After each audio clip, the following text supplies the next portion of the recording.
I live in a menstruating female body. Due to my cultural upbringing, I've had to unlearn that my cycle is my burden to bear. I do my best to maintain structure even on days like today. I do not want to suppress my thoughts and feelings, but I also need to take care of myself. It feels as if I am in an internal committed relationship. My inner masculine has learned how to embrace my inner feminine. He, if it must be gendered, is my physical body and rational mind, and I depend on him to stick with self-care, routine, and compassionate listening as my inner feminine storm rages on. This video may seem a little scattered, confusing, and maybe a little bit TMI.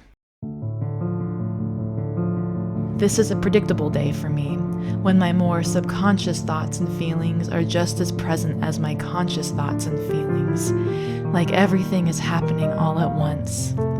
This is the part of the month where my worries and frustrations that I normally can sweep under the rug all brew to the surface. Some of the feelings I can associate with thoughts that are decades old. It's all coming up, like magma deep underground, ready to flow as lava on the Earth's crust and alter the landscape forever. It's a lot to encapsulate and to organize into anything coherent. I'm running late right now because I woke up this morning and just had this idea to make this vlog. But I'm headed to counseling, which is sort of a new thing. I've been seeing a lady for a few weeks now, and we're just today about to address some of the harder traumas with EMDR, which I'm actually pretty stoked for. I think I'm stoked because I want to talk about how I'm not okay. Like, I am not okay. Okay, I know I'm okay. Okay, I know I'm actually okay.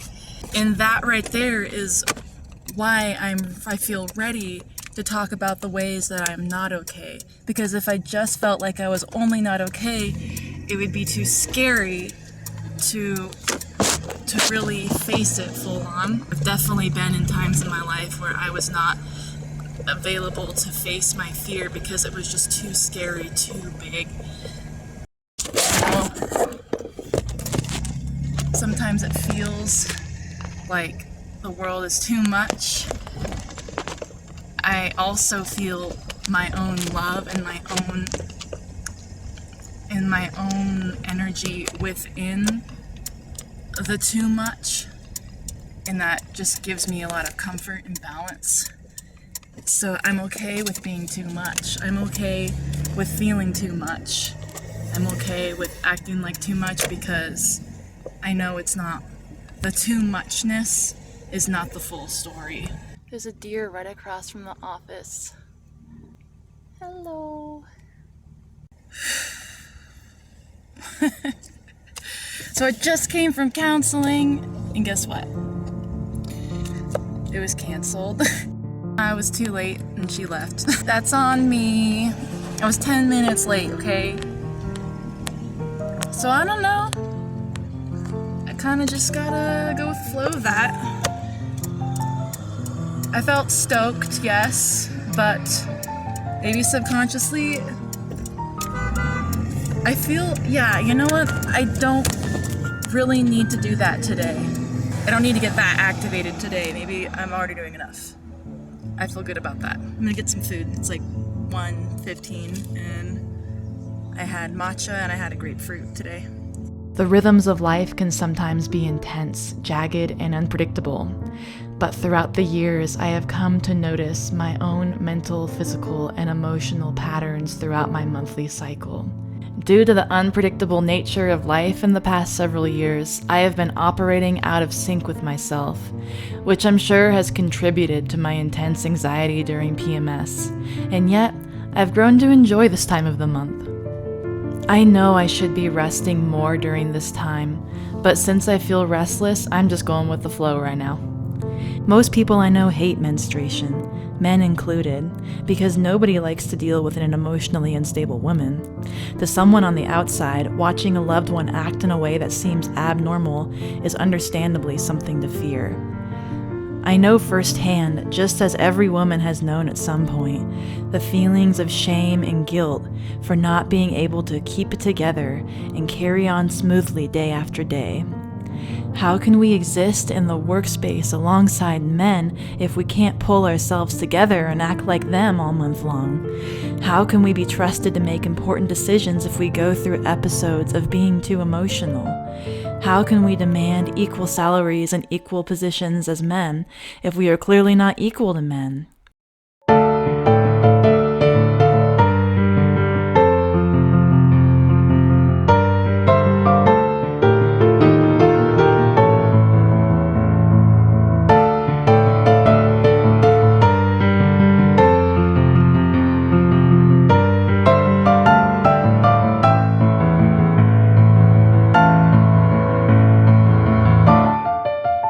We've all been expected to operate in a male-dominated world that runs efficiently and productively. Hormonally, we operate drastically differently. While a woman's cycle lasts somewhere around 28 days, a man's cycle is over in 24 hours. When I was younger, I felt guilt about my seemingly unstable nature. My voice was diminished and my emotional needs were suppressed. Life was just simpler that way. There was a social hierarchy, an understanding of my place due to my incompetence to run like clockwork alongside my male counterparts. Time has passed, and a paradigm shift has happened within me, and I believe collectively, where we are realizing how wrong we've been. If PMS is something that you struggle with, I'm here to reframe the feminine monthly moon cycle so that it can be seen not as our weakness, but our strength. Some other plans fell through this evening, and it felt very aligned to make a vlog today. I think I'd like to continue to make them. With 2 X chromosomes comes a world of complexity and depth. There is so much about the power of women that hardly needs to be said, but this video is not just about empowering women, but more about reframing the negative effects of PMS into something positive. This video is for anyone who's been told they are too much, or for anyone who has felt like their emotions are too big to handle. Our society hates our emotions because they are inconvenient. We're told we must continue business as usual, or we'll be seen as crazy. We have historically been severely punished for our intense emotions. We have been called witches. We have internalized shame for our true feelings.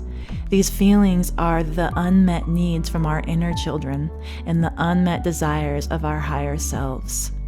They sometimes accumulate into extreme mood swings and physical pain because these feelings need to be heard. We hate ourselves for our own anger, fear, and anxiety.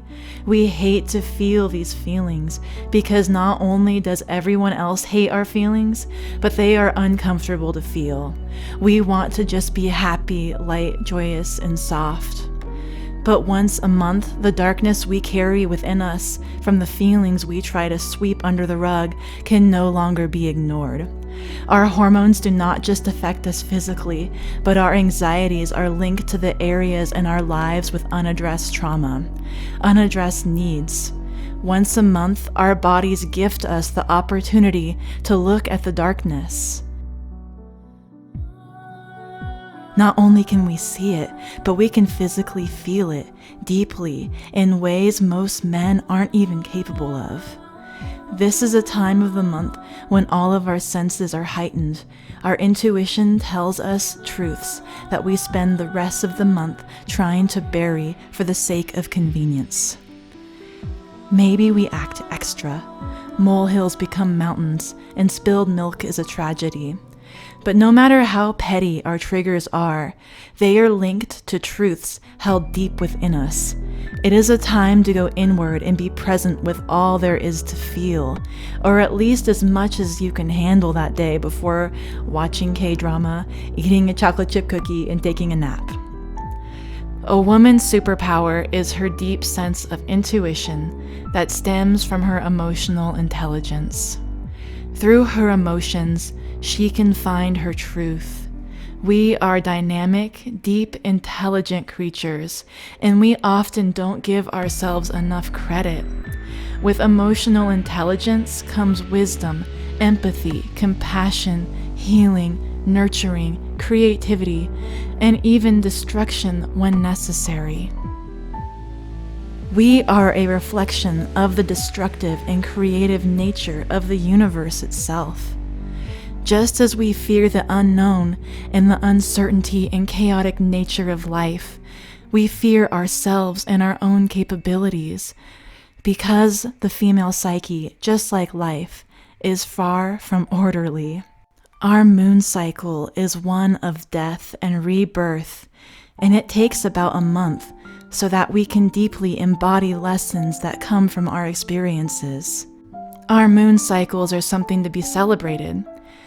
Bleeding is a time for self-care, self-reflection, a time to re-examine our deepest fears and desires. It's a necessary part of a greater process of growth and transformation. It's a time when the shadow side speaks. What can we learn from her? What can the world learn from her? What would happen if she was met with respect and the unconditional love she deserves?